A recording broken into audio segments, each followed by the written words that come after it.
Hello, everybody. Hi. Hello. Welcome to Literarily Wasted, the first one of 2023. And yes, I got the year right on the thumbnail for at least the live stream. You're welcome. Talia, as you can see, is missing. She sends her regards. She's not up for the stream tonight. So anyway, sends her regards, and it's just Lucas. I've got to deal with just me tonight. So who's going to do the name song? Are you up for? I won't do it justice, but I don't see anyone. I don't see any chat. Oh, there it is. There's chats. Okay, there's chats. Okay, there's chats. They're here. All right, they're here. We got enough. Okay, let me. Yeah, you can make up a new one if you want to. This is your show. Oh, this is mine. This is on you. No, I think I'll just keep with tradition because I didn't even think about that. Hi, StreamYard and Brandy and Martin and Kelly and Marion, Kelly and Lisa. Hi, Nice Jody, job. Victoria, Jeff and Jennifer, Judy and Brandy and Tim. Hi, Woohoo! Dawn and Giggles and Stacy and Ed and Cindy and Kent and Henry. Yeah. Hi, Kristen and Randa and Matt and it Jumped and Jeff and Julie, Stacy, Willa and just Lucas. Just Lucas and Adam and Christy and our very bare bookshelves that we're gonna fill with books sometime soon. Please don't judge us yet. Yeah. So we're super proud. We actually have bookshelves built, so that's amazing. We have the books unpacked. That's amazing. And you may not recognize. Oh, look at that! I know, it's so fancy. But this is the same room that we were in like several live streams ago where we had like the mountain of crap behind us. So this is huge progress, guys. Y'all should be proud of us. Yeah, I dig that. And I like the little corner we built nook thing too. IKEA, the Billy bookshelf system. Y'all are probably familiar with it. Yeah. It's pretty cool. I think they're good. No harm in an IKEA. It'll be even better in 2 weeks. I'm so excited. Yeah, no, I'm super stoked to see because I know y'all have a lot of books. Actually, I've never seen the extent of your books all together, so I'm excited. Yeah, we have a couple. So this is the first time we've ever done anything like this. So bear with us as we try to grope our way through this. That was a weird wave. That was. I'm so sorry. Why? So Why? sorry. He's got groping on the mind. Watch out! Someone's gonna come after you.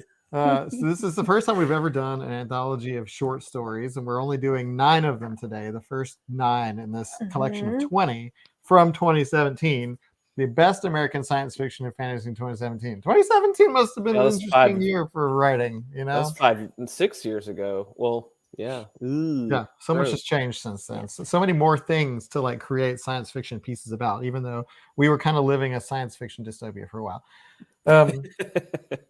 So I don't really know how we're going to do this. We're going to go in order on the book, which is going to be great for people who didn't read all 9 because you can dip out early if you need to, because you'll know exactly where we are. You wouldn't want to dip out early because we're gonna do the poll choices at the end of this video. So y'all will know firsthand what the poll choices are, so you can think about what you want to vote on for February. Yeah. And Julie made a great point. She said she's pretty sure, and I read this also, that they were written in 2016. So this is the the compilation to release in 2017. Release in 2017. It can't be confusing, Charles, or whoever you are. It's not Charles's fault. John Joseph. But it is probably his fault which books are in here. I don't know how much. I know there's several editors on this book. I don't know who has the power here. And I know that a lot of you are wondering about that and how some of these made it in. But it's always like a mixed bag when you do an anthology or any sort of collection. And I thought we had some awesome stories in here so far and some that weren't awesome. Grab bag. We're going to talk about all of them. Well, the first 9. Jeff got words. He's got words. Yeah. And I saw a couple comments in the group too. Best we had to offer. Oh, did I skip? Yeah, you froze up a little bit. I'm sorry. You're back. That's what happens. The internet. So we got a lot of different short stories in here, and I guess we can just dive in or say what we, I will say as an experience on the whole, I really liked it. I really enjoyed the experience of reading short stories as opposed to one long book. I don't do it very often. Again, it's like the first time I probably ever really done it like this, but it was really cool. It was really cool, like being able to read a whole story in just like one sitting. a little 30-minute session or whatever, and then kind of be like, okay, and move on to the next. It felt like I was, watching the Twilight Zone. It's kind of what I felt like I was doing. I really love being able to read like one before bed every night and having like a whole complete story that I was able to get through, because with regular size novels, that's just not a thing for me. Yeah, the compartmentalization was a welcome change, and because there is no audiobook of this, and admittedly, no, it's fine. I read like it's dialogue in a show. So I mean, what may take you 30 minutes might take me an hour, just because I read literally that slow. It's like I soak it in, or soak it up. I don't know. But no, I kind of like the format change. You got a little complete thought and a little taste, and then it's like a little charcuterie board, right? A sampling platter. Yeah, and I thought it was also kind of, there's like finishing a story and then the anticipation about what you're getting next. And it's different than when you're reading a novel, even though it's still there, but like kind of in a different way. Like you're kind of like, well, what's going to happen next in the story? This time you're like, ooh, what am I going to get next? It's kind of like I have no comparison. I was going to try, but well, you mentioned the Twilight Zone. Yeah, the Twilight Zone. So he mentioned the Twilight Zone a lot in the last 2 weeks while he was. Not only was it like watching the Twilight Zone, because the Twilight Zone is an anthology, but like a lot of these stories could be Twilight Zone / Black Mirror. I feel like I was kind of at home with this format, because I love a good Twilight Zone marathon. New Year's Eve, there I was watching. Love some Rod Serling after Rod Serling. So this was cool for me. But we can. Did you want to weigh in on that, or you already did? No, I'd already. Okay, yeah. Well, we can dive in right into the stories. We have a lot of people in the chat saying that the Lee Bardugo hit it out, hit a home run mostly right from the start, except for Carrie. Carrie said Lee Bardugo was least favorite. Well, let's. How do you want to? Well, I was going to hit on the introduction really quick. Charles, I did not read it. Okay. It was bizarre. Well, first there was the foreword, and I started the foreword, but then I decided that I didn't want spoilers, and also it's really long. The foreword was great for recommendations for other things. So I'm going to read the foreword at the end, I think, maybe. Okay. But the I was just going to say that was like 20 pages that I felt I didn't need to read. Yeah, no, and that's fair. And that was a good thing for you to skip. The introduction was by Charles Yu, and he did it as a story, which I thought was really interesting. And it was him actually in the process of choosing these books, and then Susan, the interdimensional anthropologist, comes and gives him the finished book, but then Stan, the interdimensional cop, comes because they've changed the timeline or something. It was strange. Interdimensional anthropologist and the interdimensional cop. Oh, I thought you said something else. I'm sorry. Oh. A lot of cross-dimensionality going on here. It was very meta. I thought this was a fascinating way to do an introduction. Yeah, it wasn't dry. That's for sure. This wasn't my favorite part of the book at all, but but there's a lot of people who really appreciated it. So, I mean, and I like that they did it because it was new, but yeah. All right. Well, the farther back we go in the book, the less I'm going to remember. So I try to take notes. So, Head, Scales, Tongue, Tail by Lee Bardugo. This is Lee Bardugo. So this is the one about the summer fling, and they turn into serpents in the end. Well, summer loving. So it started with a fairy tale, and Grace sees Summers with Eli, where they're like on a quest to find and learn about Idgy Pidgey, which is basically the Loch Ness Monster, the local Loch Ness Monster. And then it turned into a teen romance and ended as a fantasy love story where she turned into another Loch Ness Monster-ish thing and swam around together. Goes with him. He showed up, popped out every summer. Nice.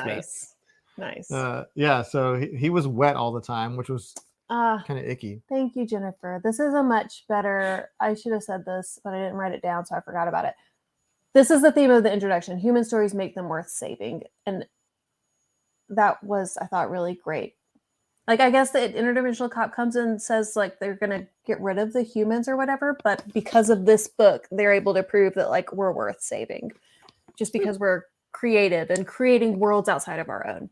Sorry. That's a fun premise. Yeah. Sorry, I don't mean to, like, skip around too much, but that was really important because That it just needed to be said. So, But yeah, like back to Lee Bardugo. Back to Lee Bardugo. We got so there was a character in this book, in this story, that Anna Lee, that I thought was going to have a lot more impact on the story, that just kind of didn't. Started very differently than what the story actually was. It was like a city story where this woman or this teenager in like a yellow sundress gets pregnant by the river god in her sleep. Yeah. Or something. And it's really hot, and then all of a sudden 9 months later she has like a seaweed baby. Mm-hmm.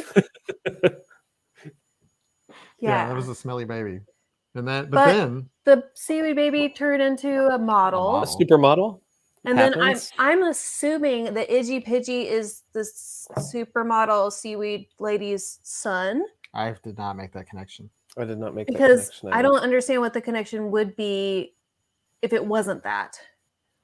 But they didn't say that at any point. But like they did go and visit her mom and seaweed lady at the end. Was Anna Lee aware that Eli was the fish? Oh yeah. I think because she was like, you should go talk to that Eli. The slightly damp kid over there. With the backpack. The one that looks like he just came out of the lake. Yeah. So Brandy also took it to mean that Eli was the son of the supermodel. Yeah, we're on the same page. Okay, cool. I really like the story. I'm on board with the supporters here. I thought it was great, and I thought it was a lovely start to this book. And I kind of love that it kept you guessing where it was going. I love that it started as this New York City thing with the river god, and then it turned into this mystery with Itchy Pidgey, and then it turned into the teenage romance, and then like curveball at the end, like he doesn't end up. I mean, he is Itchy Pidgey, and she ends up joining him. I don't know. I thought it was great. Yeah, I liked it. Oh, you go. No, so no, I liked it too. I thought it was kind of charming and like a nice little, like, oh, that's a feel good little summer romance, and they end up traversing the world, through all the waterways, and it was a nice one.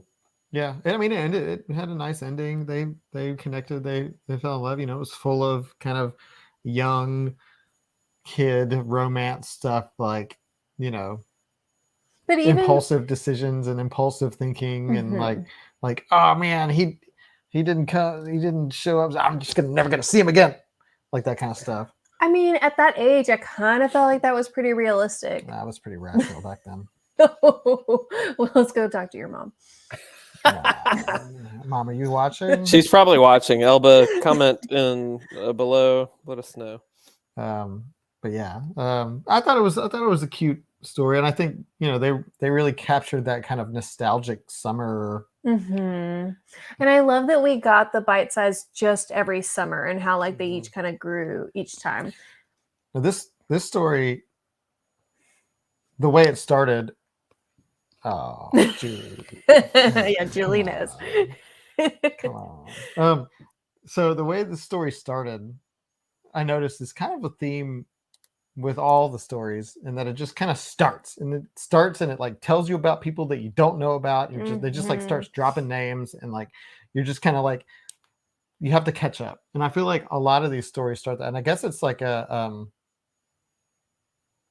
it's just a way of doing short stories thing. Yeah, there's no world building. You can't develop the character. You can't show who the character is before the story starts. And I kind of love that. I love that authors are able to tell the story that they want in the amount of pages that they need, and not the amount of pages that their editor needs. There's always something like, I decided to go to the supermarket that day. Phil says I shouldn't go to the supermarket on Thursday, and you don't know who Phil is. You're like, who is Phil? Adam, I look forward to reading the rest of your story that you just started. And I want to know who Phil is, and if he's... I don't know who Phil is. Oh, that's not important to the story. It's not important. He's never mentioned again. He's never mentioned again. But yeah, so like I just the feeling of having to catch up is kind of interesting, especially as a new short story reader, because it's kind of exciting in a way where you're just like, oh man, then you're like, am I ever going to get this? And then hopefully you do, and then it kind of clicks somewhere along the way. But what happened to Phil? Phil. Well, you never know why you shouldn't go to the supermarket on Thursdays. But yeah, all in all, cute story. I don't know if I always feel like with these stories, and we can keep talking about these stories too, like and the way you watch the Twilight Zone and the way you read short stories and things like that, there's some sort of takeaway that maybe I always feel like there's some sort of takeaway that I'm supposed to have at the end, like maybe because I am such a big Twilight Zone nerd. But like I was always looking for that in these stories, and sometimes, spoiler alert, I didn't find one. And you're not alone in that. There were a lot of people commenting about a couple of the stories we'll talk about that where there's like I didn't get it. What was the point of that? Like people explained it to me. Yes, that is one of them. All right. Well, should we move on? Yeah, I don't want to cut it short, but we got let's do it. We got a bunch more to get stories through. to get through. Short story number 2, Teenagers from Outer Space by Dale Bailey. Now, this one's the one that was set in the 50s or 60s. Aliens start showing up and move into a part of the city that the humans rename as Bugtown, which is catching weird. Joan dates bad boy Johnny Fabriano, and he gets a little frisky, and Tham saves her, so she starts dating him.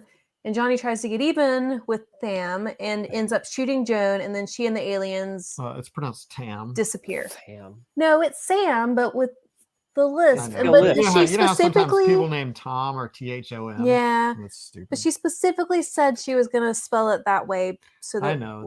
Elliot, Steven. It makes me very uncomfortable to say it that way. But yeah, there you go. I like this one. It was fun and odd. I thought it was really interesting that the story is told from Nancy's point of view, who I did not mention because she is not important. Third party. Like she's just barely in this. I love that the aliens were very alien in appearance. They were 7 feet tall, green, with asymmetrical head halves with like a weird vein going through. Luke, thank you guys. That's amazing. Those are your bug names. No, I love it. I liked this one too. Yeah, this one was like, it was kind of like Grease mishmatched with Back to the Future and an alien story. And again, it's a short story, so it's kind of like, well, if you didn't love it, guess what? You move on and there's another one. But I found it looking forward to Nancy's point of view of everything, and she was definitely thrown in at the end when things hit the fan. True. Yeah. But yeah, overall, it was good. I appreciated Nancy's perspective because she was an outsider, and she seemed to be really level-headed too, which I appreciated. And seeing like the different perspective between like her family and Joan's family, I thought was really helpful to like really see why all of this happened. I loved Bugtown, actually. The little we got of it, I wish we had gotten more. It sounded amazing and totally alien.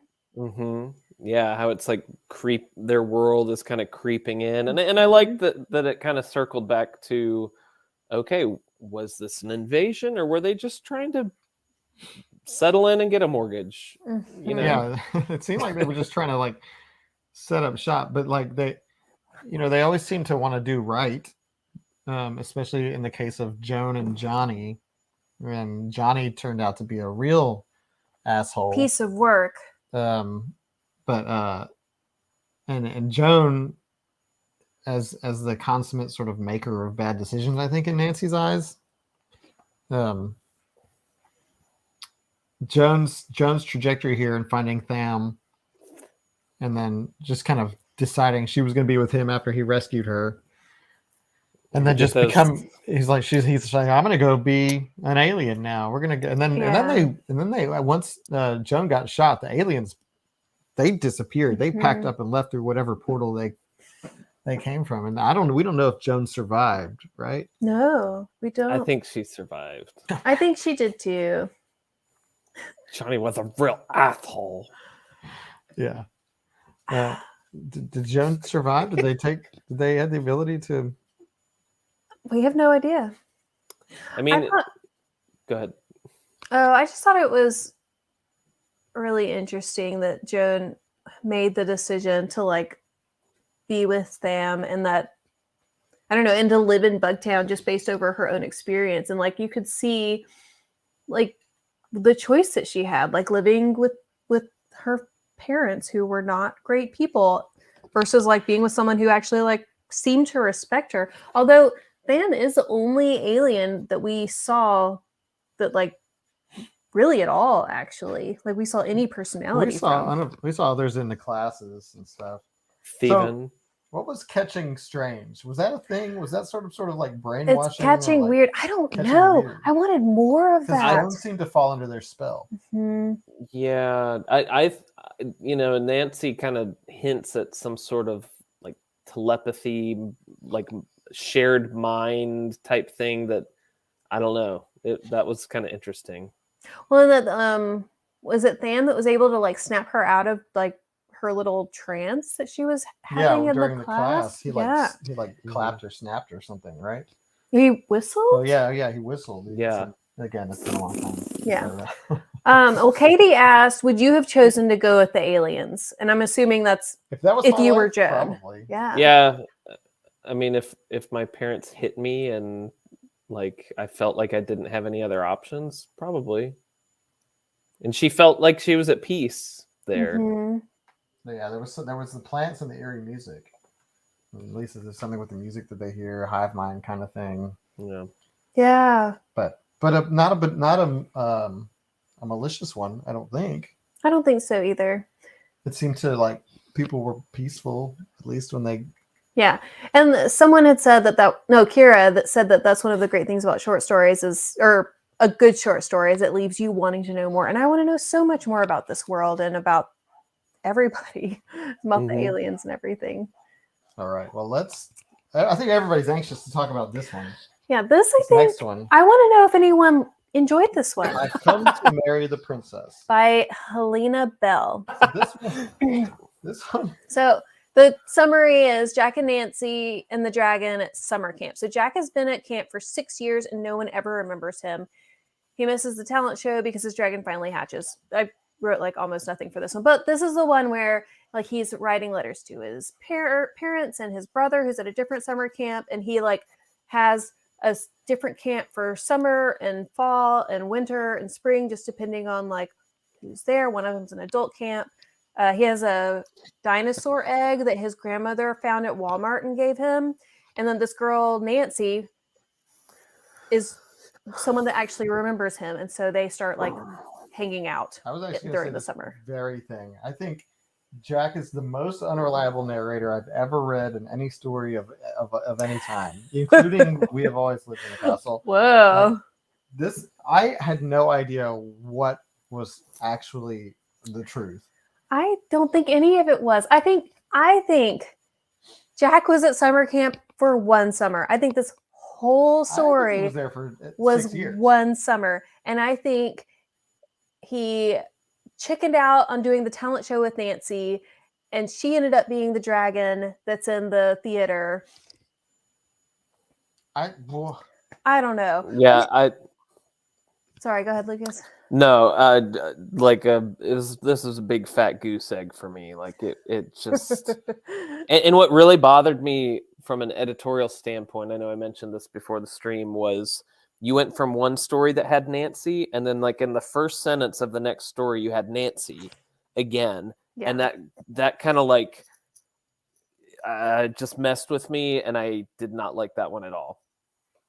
I actually thought it was a fun read, just in like where is this going? It was chaotic and random, and I did kind of like it, and I was able to like piece together what I think reality was in the book. But I don't think I like you said, Jack is an incredibly unrealistic narrator, and I agree. Like I think he's just like making stuff up. He is using his imagination, and he has a great imagination. I mean, this sounds like a kid. This sounds like a kid who has gone through some trauma. Like this seems like some sort of defense mechanism. Like this whole book is a defense mechanism for trauma. Like I think he's like escaping into some headspace and trying to convince himself of things. I think he's just a really shy kid. No, I think who's like creating this narrative for himself. I didn't pick up on any trauma at all, except for like he has a rocky relationship with his brother. Well, like it could be a death in the family. It could something made this get, like. And Jennifer points out Jack is awkward like anyone his age. That wasn't that awkward, Julie. Yeah, Julie, weigh in here. But I don't know. There's got to be something underneath all of this. Otherwise, it's just, what is this? And I think a lot of people came away wondering, what is this and what was the point? Because this was a kid who was like reaching for something. Like the dragon was something that he. But if you continue with Nancy as the dragon, he like dipped out on the talent show, but he did go see Nancy in the woods. No, he ran away, and he created this narrative where he had to go back to the theater where she was, because at the end she's at the theater, and I think like that's him growing and like facing that he did to her. But he left the talent show to go hatch the dragon. That is an excuse he made to avoid the talent show because he was nervous. Thank you, Julie. That's unreliable. Put it on the screen. Unreliable. That's reliable. Julie never lies. The doctor can't. It's part of their code of ethics. But yeah, so this was like I thought I was having fun until I got to the end, and I was like, wait, what? That's it? That was one I wasn't having fun in at all, and I think Kristen makes a great point that it did not have any crabs, so it was clearly not that we know of. They could have all been crabs. I kind of loved how dumb the play was that they were going to do, the little skit. All the variations of it. Variations on I've Come to Marry the Princess. And it just added to like the chaos and the urgency, and I thought it was really fun, even though it was so silly. And I think to round out this one for me, it's like you had 3 kind of juvenile stories back to back about like kids, and it felt like summer camp, and I was like, when am I going to be on another planet, or where's an orc or something like that? No, you're right. So we should talk about book or story number 4. You're in luck, my man. Yeah, which is Everyone from Themis Sends Letters Home by Genevieve Valentine. This one was really good for me. This is good for me. So far in this book, this is my top one. I really, really enjoyed this one. I was in it from the very first twist. It just got me. And the twist is like on page 3. I was like, what? And I like had to go back a couple of pages to make sure I didn't like skip like a spread or something. Okay. Yeah. And to be fair, this is one of the longer ones too. So you actually were able to build some extra story. Like Kristen said, there were layers to this one. This one was definitely an onion. So let me tell you the summary in case, because we have a lot of different stories here. We have the characters. Samara Perlman, which is the biologist, Anthony Agosti, Officer Woodson, who's in charge of the test, Marie Rowland, which is the cook. Woods? I don't know. Woods. It might be Woods. Carlos Marquez and Vivian. And so to start, those people are on Themis for 4 years. It's another planet. Which is another planet and another place. And then it comes out that they've actually only been on Themis for 1 year. They're all in prison. They're in separate prisons. On Earth. And they're doing this, this experiment is being done on them without their consent. It's like a They're test. testing a VR game. Yeah. So Marie had been a drug addict and got used to the memory drugs they gave them to forget about Themis. So like at night when they're sleeping, they're doing the VR test, and then they get these drugs that make them forget about the test. And so they have like a daytime life and a nighttime life, basically. But she, again, was a drug addict, got used to the memory drugs. And so she started remembering. So they had to stop the beta test. They sue the prisons and Orthris, which is the company, but they lose.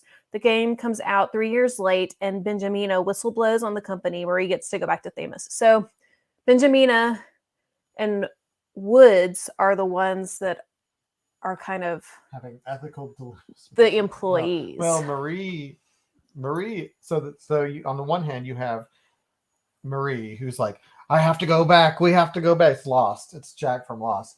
And then you have. But she's also dying. Yeah, she's like the drugs. I think like clashed really bad. Like she looks like crap. Her body is just like deteriorating. She just wants to go back and die. And you have Samara, who is the opposite. It's like, well, how could you do this to us? We're going to sue you for everything you got. We're going to ruin Samara's the leading the charge on the lawsuit. And so you have that on both hands, and then you have Benjamina, who is one of the employees that works on the game, and she is the one who has been writing to Marie for 4 in-game years. So she's like playing the part of Marie's family. So she actually has this connection to Marie and this like relationship that's all built on lies, basically. And she feels so responsible or something. I don't know what she feels, but it's caught up with her. It's really deep. And then Cindy says Marie didn't get to go back. She mentally never left. And I think we're meant to believe that she just died there. Like I think that because they're not going to like sustain anybody who gets to go back for this experiment. They put you in, and your body literally because of malnourishment. Yeah, no. She even said like, "What's it going to take? Like a week if I'm just like hooked up to just die naturally?" There's a word I don't know. I was just gonna like Google that. I was like, I don't know what that is at all. I mean, I know an epistle is a letter, right? Oh yeah. Well, this whole story was told in letters. Well, most of it was. The Woods and Benjamina stuff was more traditional, but. Sorry, Lucas? Are you there? I know. I just said an epistle is a letter, right? So yeah, this whole story was told through. Most of it was told through letters. Yeah, which is, I love that format. I think it's so fascinating. That's what she's saying. Epistolary storytelling. That's what that is. And the fact that like you have different kinds of correspondences, I thought was really great. Especially when you got like the newspaper headlines and stuff, and the video game articles or reviews. Like, oh yeah, that was cool. It's just so interesting. I don't know. I'm always down for video games. If y'all didn't read this book, I strongly suggest, not this book, that one story, I strongly suggest going back and reading it because it's so good. And we spoiled everything, but it was really, really well done, and it was really new and unique. I think because it was done in such segmented, things like the letters, it was very well crafted. I think you could and very intentionally peel back a layer and very intentionally reveal the new thing and then go this way with it, with the new piece of information. Mm-hmm. So I think especially since it was, a really short story, I think they managed to do a lot with it. Take notes, whoever you are that wrote I've Come to Marry the Princess. No, they're on 2 completely different realms. Like they're just no in comparison. Yeah. But yeah, that one was really fascinating, and I think a really good example of good science fiction where it not only tells a good story, but it manages to be relevant at the same time. I mean, as we kind of it's the Twilight Zone, Black Mirror kind of thing where it's this could be our world. Yeah, the subject matter was pretty messed up, but it was done really well. And I think that's science fiction. Good science fiction is always there to make you reflect on your current situation and the dangers of the future potentially. I feel like you could just leave Lisa's comment up there for some of the other ones, actually. Yeah, we'll come back to it. Sorry, what, Lucas? I was just gonna say maybe we need to throw some Genevieve Valentine into our reading mix, y'all. Oh yeah, I actually did look her up on Goodreads, and she has some stuff out there. But I did it right before bed, so I wasn't able to really figure it out. But I want to read more of her because I was so impressed. She's the only one that I immediately went on Goodreads. Is do you have other stuff? Right. Okay. Next, The Witch of Orion Waste and the Boy Knight by E. Lily Yu. Okay, this one was not my favorite. This one was dark and sad. This okay. One, was it? Was it? I mean, it was. Oh, no, that's the next one. Sorry, I didn't. Yeah, this one was shorter. So, summary: a knight came to the witch's hut for an enchantment that would help him fight dragons. She gave him that, but ended up going with him where she kept interfering and killing the dragons for him. The third one freed a woman who the knight fell for, and he set the witch aside. She finally flew home and saw that the woman turned the knight into a chess piece. The witch went back to work for the chandler until she was given red shoes by a peddler, and then she left. This story didn't. Oh my gosh, yeah, the knight was the worst. You're so right. The knight did suck, and I was, I was with one of the reasons I like the story is because the witch is the one doing all the work for the knight. The witch is the one killing the dragons, and then he's like, "Why did you do that?" Oh, yeah. I'm supposed to be the one to do it, but I'm that. The knight was a stupid dork. And I find it really interesting that in the title of this story, he is the boy knight, and he didn't act like an adult, and I really love that they used that wording. He was a little boy, childish knight. He was very childish. And I did love when the witch was able to see into both him and the other woman and kind of see what they were battling with. And I can't remember at what point that happened. It was near the end, but it was classic perspective taking. He's under this curse or something where he has to kill 3 dragons completely on his own. And so by her helping him, even though he basically asked for it, by her helping him, she was hurting him, and he started getting more and more resentful for it. I think where the story lost me was the ending. The ending went she left, and then it just she gave up being a witch. What was that extra? And then she was working for the chandler, and then a peddler came in and gave her some red shoes. And then ruby slippers. I think so. I honestly think she went off to be one of the Wicked Witches in Wizard of Oz because she flew crushed by a house of the East. Maybe I could totally see that. What an ending! But but at the end she was wearing the ruby slippers and she went and flew off, literally flew away until the house fell on her. Yeah. Yeah. No, I think so. I think this was her origin story. Oh man. That's an interesting take. Ooh, Donna, would he have grown up if he'd have killed the dragons? Depends on what you mean by that. Mentally or physically? Well, I think he was already physically grown. He was just immature. Yeah. Anybody else think it was the Wizard of Oz at the end? Well, it'd be the Wicked Witch's sister, so she'd be the Witch of the East. Yeah. I think that's what happened because I thought that the moment she got the ruby slippers. We already know that origin story. Alphabet? Yeah. Alphabet. And then the woman who the knight fell for, I thought she was really fascinating too. She said, tie my hands behind my back because anything that I touch, I own or something. Is mine. And so when she ended up leaving, when the witch ended up leaving, the knight untied her hands because he was so enchanted by her. And she made him a chess piece. She made him a chess piece. She touched him and made him a chess piece because she has a giant hole in her chest that she's desperately trying to fill. A chest piece. So, and it even said on her belt or whatever, she had a bunch of little things, and it's all things that she's touched and acquired. Now she owns this stupid knight person. Good for you. Congratulations. You win. There were some I liked this. I didn't love this book, but this story. I really did like it though. I thought it was interesting. And you mentioned that this is the one that most seemed like a classic fairy tale. Yeah, this was a fairy tale. This is a total fairy tale. And I liked that she started off plain and she got uglier and uglier as she went because she was using she was ruining her teeth and she was ruining her voice.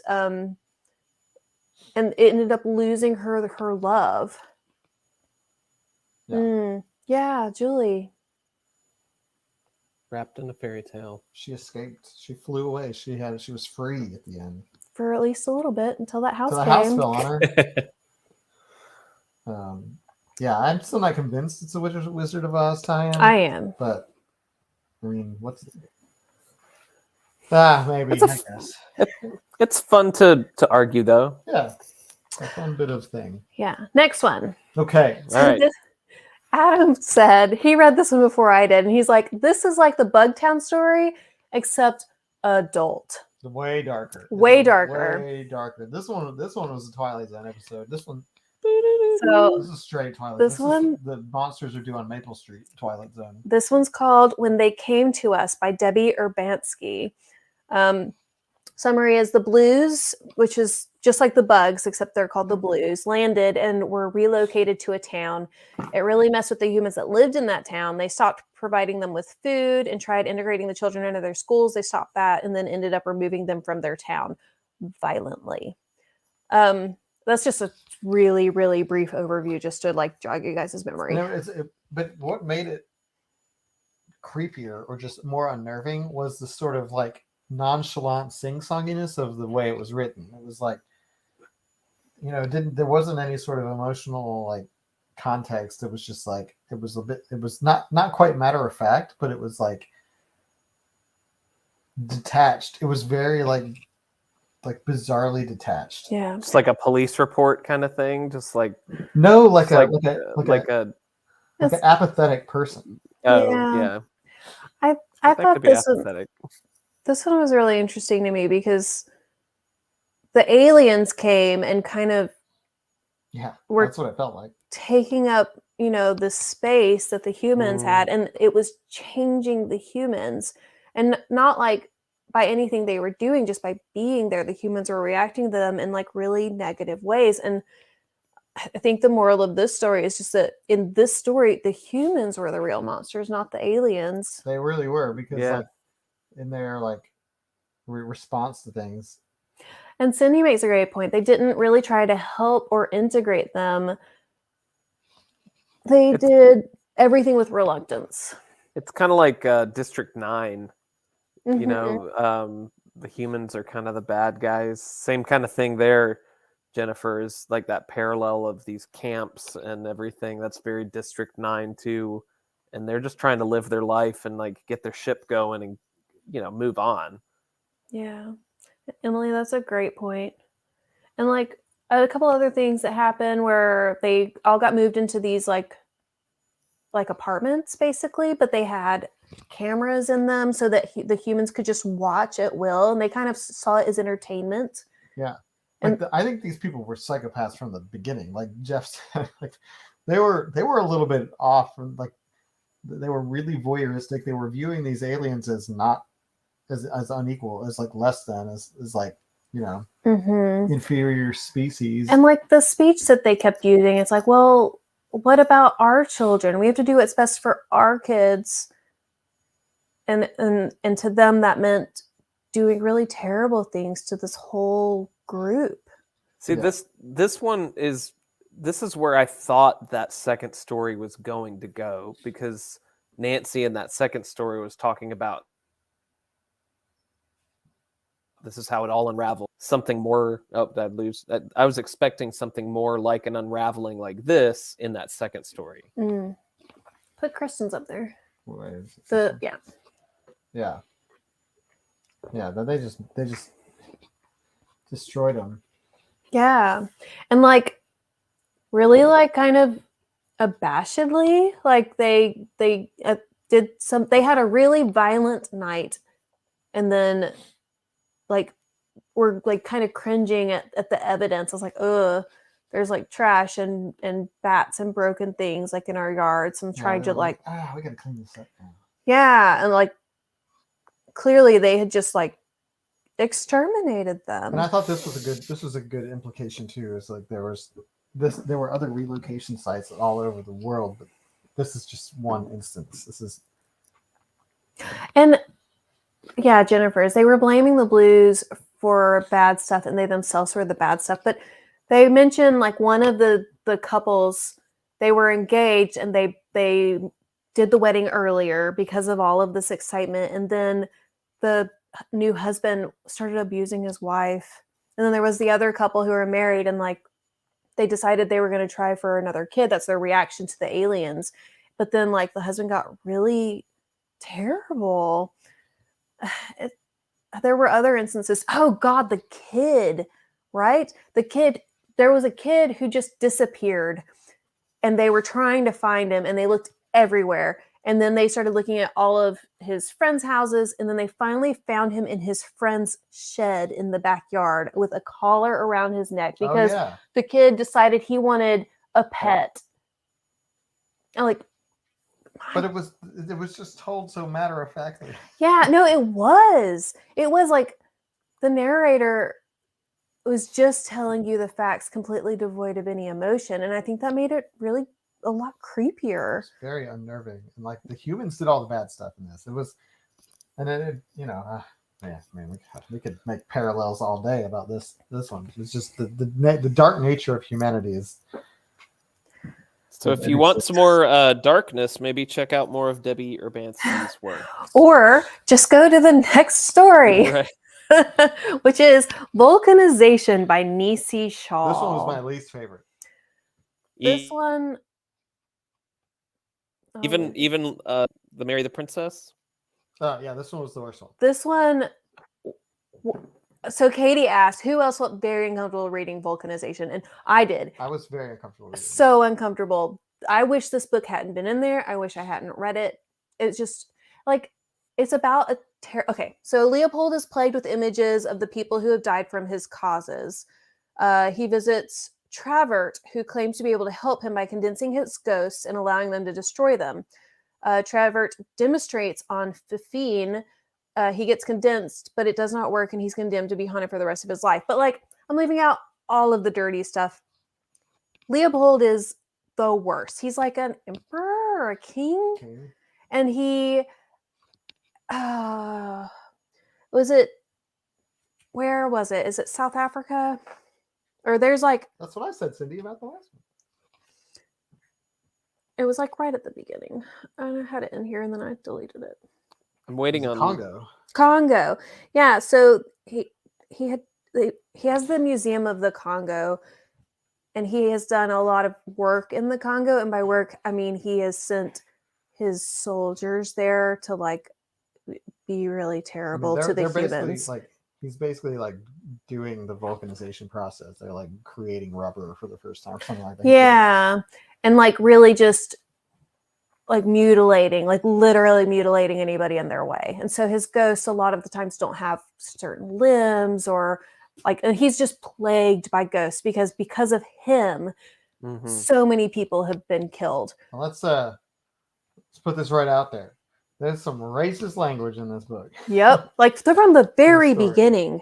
First sentence uses the N-word. Yeah. Not cool. Well, I've been following Lisa Travis's review scores, and she didn't even finish this one. So if that's an indication. Honestly, if you're going to skip one, this is the right one. Ugh. And no. And no. They have someone that the scientist dude demonstrates this process on, and she's a woman of color, and she has ghosts, and she has a name, but they just give her a name. And it just, I don't know, everything about this one just felt so bad. And like at the end, I was glad that he is going to be haunted for the rest of his life. So anyways, he ends up getting condensed, and he doesn't see his league of ghosts. He instead sees this little girl. Well, I guess she's like a teenager. Wow. It's a young woman, and who is like the daughter of someone who like got in his way, and like she ended up getting killed based on one of the things that he was having done. And she like knew what was going on, and she's like, you thought you were going to be able to get rid of everybody? You thought you could just like bring all these people here and it would be this easy for you? It's like, no, you have to like deal with this. Well, if it's any indication, it premiered in Nightmare magazine, so Maybe we just put that nightmare to bed because we do have a couple we more can and 10 move minutes on. left. Okay. Yeah, but No. we're pretty saving the best for last. On to better. No, maybe not the best, but these are because I just really love that famous one. But these two are fantastic. So we have Openness by Alexander Weinstein. They live in a future where people rarely talk anymore. People are always plugged in through their minds, and you can access public layers of everyone you meet. Andy and Katie start dating, and it gets serious, and they decide to go open, which opens each other to everything the other is thinking and feeling, etc. And they end up breaking up. This one was straight Black Mirror. This was like somebody got a script for Black Mirror that they didn't make, and they just put it into the story. But like the concept, first of all, of being able to connect and communicate non-verbally with people through these mind devices or whatever they are, that you can see pictures, you can see like whatever layers people open up to you. Yeah, and you don't use your voice anymore. Like he meets Katie on a train. He just sees her, he thinks he's cute, so he like sends her a wink, like just with his mind. Yeah. And then they're able to like communicate that way. And like you can, it's like your Facebook page is like right there. You can always see That's your first layer. Mm-hmm. And then like this couple which connects, and they have like what seems like a really good relationship. Like they really like each other. They're clicking. He goes to her family who's disconnected, and he has to like use his voice for the first time, and he gets a taste of. And he connect with a human being. Yeah. His dad's not so nice. Yeah. And then they decide to go full open, which is like every passing thought. So like one of the things that they got in a fight about was they were at a party and he saw a woman and he's like, oh, she's cute. But he just thought it because it's just your instinct. And she like flipped out about it. But like, who thought openness was so good? I think everybody in the comments agrees with that. And they're like, I'm sorry, I love you. But if you knew we're on the everything that's same going on page. Here, you would be terrified. Yeah, well, everybody has intrusive thoughts. Everybody has things that they won't ever put out there because it's not who they are, but that you can't help them just popping into your head. Tell your boss you're a book club. Oh gosh. Crap, boss. Yeah. Let me talk to him. Sure. Put him on. Yeah, put him on. Yeah, let us talk to him. But it even talked about that there was like groups of people who are open with each other, like truly open, and they seem to work. This one's fascinating, and I would love to get more little short stories in this world because I think this is a great setting for this type of story. Yeah, and again, straight Black Mirror. Loved it. This one might have been. This is your number one. Might have been my number one. This one might have been my number Black two. Mirror. Huh. Tell us about that first one when you get through it. Okay. Don't watch it with the kids. Is it episodic, like shorts? Yeah, it's anthology. Okay. Each episode is a completely different story. Okay, 6 minutes. Last story. Do the book polls. Stay tuned. Yeah. No, we're getting there. Not by Wardrobe, Tornado, or Looking Glass by Jeremiah Tolbert. So this is the one with Louisa and her boss, Catherine. Everyone has their own rabbit hole except Louisa. Humans are becoming scarcer and fantastical beings are taking their place. Louisa eventually realizes that the world is being made into something amazing and she's exactly where she needs and wants to be. Let's define rabbit hole, because rabbit hole is like all these things started to open up, which is basically like people's like perfect worlds. Yeah, they just like go into them. Like mine would open up and be Star Trek, Ghostbusters, and X-Men, and I'd be like, bye. That's true. And so like these are opening up all over the place. People are leaving to go into their rabbit holes, and then fantastical characters are coming onto our earth to just live. Just taking their places. Stuff. Yeah. And Louisa wants her rabbit hole to appear so badly, but it's not happening. She was always that kid who read all the stories. She's still like fitting in books all over the place. And she eventually realizes that the world that she lives in is like becoming the perfect place for her, because like no one rabbit hole is going to fit her needs. So instead she has her world that's becoming the best rabbit hole. Yeah. Yeah. Readers live so many different lives. And yeah, this one was good. I really did enjoy this one. This was a shout out to all you readers out there. You're too complicated to just have one rabbit hole. You're too complex. Your minds are so all over the place. Our minds, I guess. I'm a reader now. You are. Look at all those books. I know. You did it. Yeah, look at them all. But yeah, this one was fun. I think Mhm. it was fun, and I think it was an interesting concept. You know, I'm not sure what to take away from it. It was just kind of fun. I think it's looking for your perfect setting where you already are, maybe. Kind of in a weird way, it reminded me of the Uriah Heep book. I can see that. There's just all the characters coming to our world and then going to theirs or whatever. It also reminded me of the Real Ghostbusters episode with the Sandman, but we don't have to talk about that. That was fun. That was a fun episode. But I think, you know, just sort of reflecting on this first 9, we got a really like diverse set of stories, and I think it was, again, for me, it was a super fun change of pace. Very diverse. And I like the change of pace. It's a nice kind of fresh way to start the new year. You know, ease back into it a little bit, and I welcome. I will not be here for the second discussion, so don't worry. Talia will be here hopefully, but I have a work trip. I'll actually be in the air on our excuses. next discussion. So I will. So we have 11 more for next time. Yeah. So we thought 9 was we'll try to pace it a little different or a little better next discussion. 11 next time. We did okay. Yeah, we did actually. We still have time. We have 3 minutes to spare. That's right. 3 minutes to spare. Here we go. It's that time for the book poll. Yay! Okay, so Christy, tell us what the theme of the book poll is. We have such a fun theme that we might make a thing like yearly. So the theme is books people received from their oh goodness. Woo! Talia, Nice. Your fault. Literarily wasted Secret Santas. So all of these were books that were given and received through the Literarily Wasted Secret Santa, and y'all posted them. someone put a picture on Facebook, and I stalked all of those pictures. Some lucky people already own these books. Yeah. Well, let's dive in, shall we? Yes. Option number 1 is A History of Wild Places by Shay Earnshaw. Yes. Yeah. This is a standalone fantasy.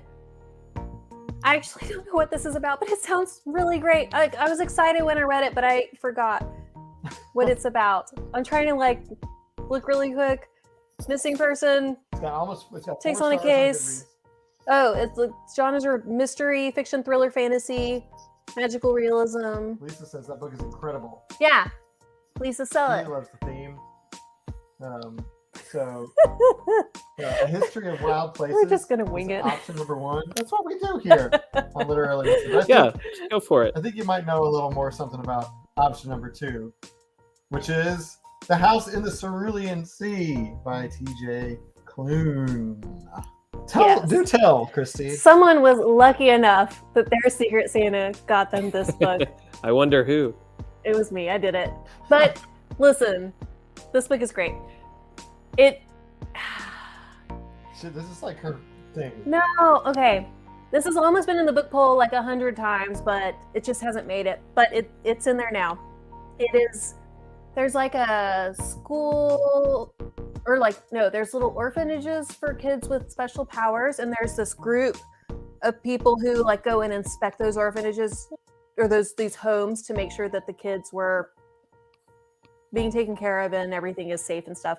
And then it gets kind of wild, but it's such a wonderful, happy book.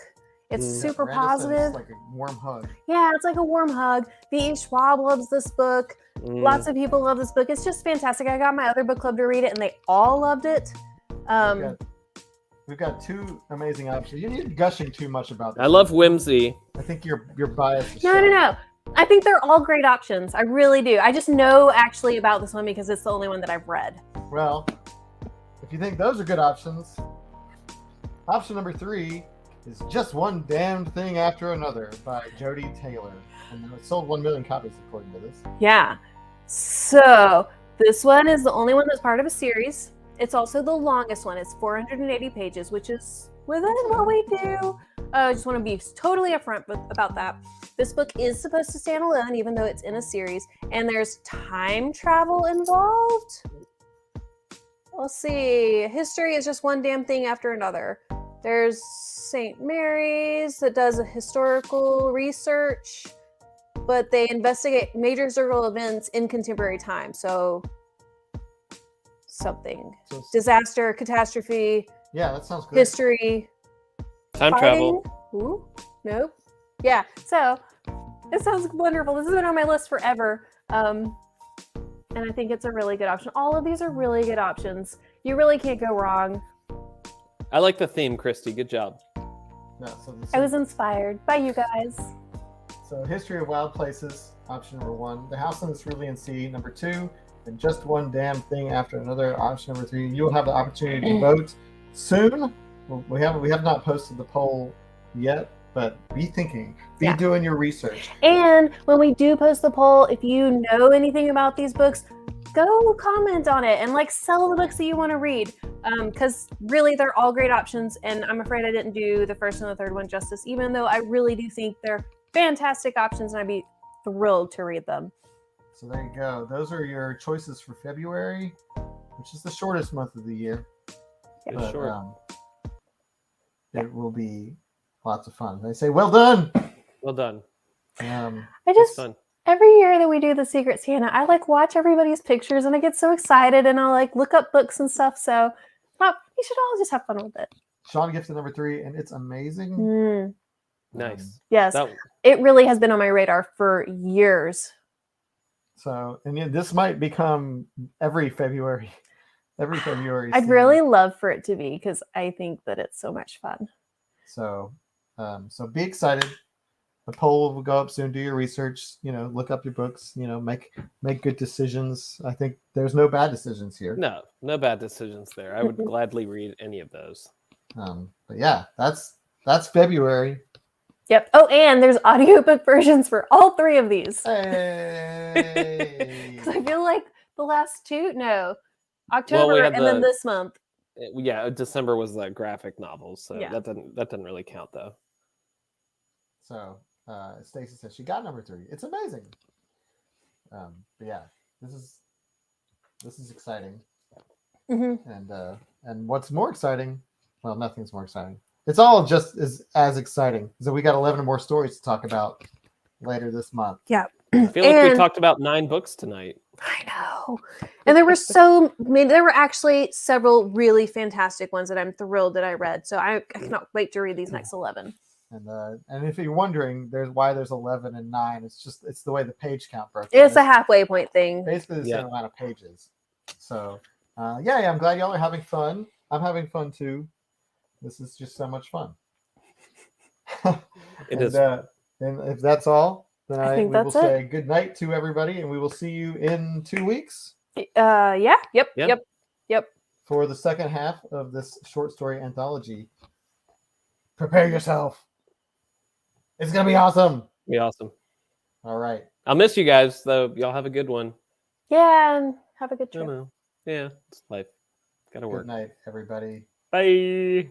Lucas, Tally's not here.